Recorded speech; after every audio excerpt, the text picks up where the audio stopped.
వైసీపీకి సంబంధించినటువంటి ఎమ్మెల్సీ తలశిల రఘురాం సమీప బంధువు మేనల్లుడు కోమటి రామ్మోహన్కి చెందినవి. ఇవి వైసీపీ ఎంపీ నందిగం సురేష్ కంట్రోల్లో గత కొంతకాలంగా ఈ పడవలు ఉన్నాయి.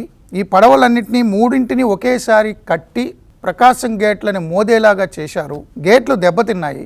12 లక్షల క్యూసెక్ల వరద వస్తున్నప్పుడు గేట్లు ఎత్తే పరిస్థితి లేనప్పుడు ఆ గేట్ల మీద దాడి చేయడం ద్వారా బరాజ్కి ఇబ్బంది పెడితే ఏమవ్వాలి? అంటే చంద్రబాబు ఇల్లు ముంచేయాలి, అమరావతి ముంచేయాలి కాబట్టి బరాజ్ని ఇబ్బంది పెడితే అసలు ఏమన్నా ఊహించగలమా?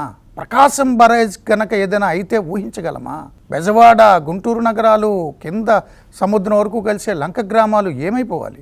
ఎంత జన నష్టం, ఎంత ఆస్తి నష్టం అసలు ఊహకే అందదు. అసలు 12 లక్షల క్యూసెక్ల వరద వస్తోంది అన్నప్పుడే ముఖ్యమంత్రి సహా, మంత్రులు సహా, ఎమ్మెల్యేలు సహా ప్రజలందరూ కంటి మీద కునుకులేదు. ఈ రాత్రి గడుస్తుందా లేదా, ఈ రాత్రి గడుస్తుందా లేదా, ఏమైపోతుంది అని. అలాంటిది సెబటైజ్ చేసేలాంటి ప్లాన్ జరిగిందంటే ఊహకే అందట్లా.